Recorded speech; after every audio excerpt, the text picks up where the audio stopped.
আফ্রিকার দেশ তানজানিয়ায় কয়েক সপ্তাহের টানা বৃষ্টির কারণে বন্যা ও ভূমিধসে নিহতের সংখ্যা ১৫৫ ছাড়িয়েছে। আহত হয়েছে আরও ২৩৭ জন। ব্রিটিশ সংবাদ মাধ্যম বিবিসি জানায়, প্রাকৃতিক এই দুর্যোগে এর মধ্যেই প্রায় ২ লাখ মানুষ ক্ষতিগ্রস্ত হয়েছে। ব্যাপক ক্ষতি হয়েছে ফসল, বাড়িঘর, রাস্তা, সেতু ও রেলপথের মতো অবকাঠামোর। এর মধ্যেই আবহাওয়া দপ্তর সতর্ক করেছে, মে মাস পর্যন্ত ভারী বৃষ্টি অব্যাহত থাকতে পারে।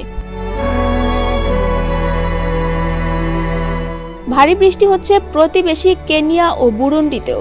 এতে এই অঞ্চলে মানবিক সংকট দেখা দিয়েছে।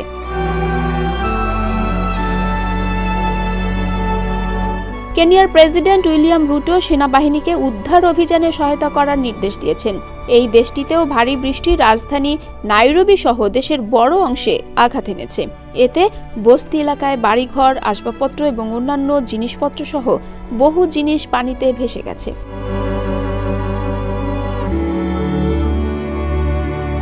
এই সপ্তাহে কেনিয়ায় ১০ জনের বেশি মানুষ মারা গেছেন, আর গত মার্চ থেকে এ পর্যন্ত দেশটিতে অন্তত ৪৫ জনের মৃত্যু হয়েছে বলে জানায় রেড ক্রস। এছাড়া বুরুন্ডিতে ভারী বৃষ্টিতে প্রায় ১ লাখ মানুষ ঘরছাড়া হয়েছেন।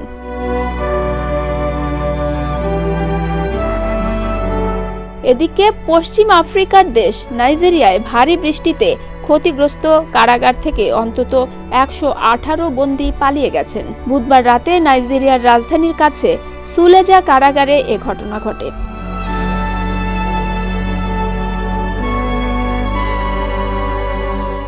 ডেস্ক রিপোর্ট, প্রতিদিনের বাংলাদেশ।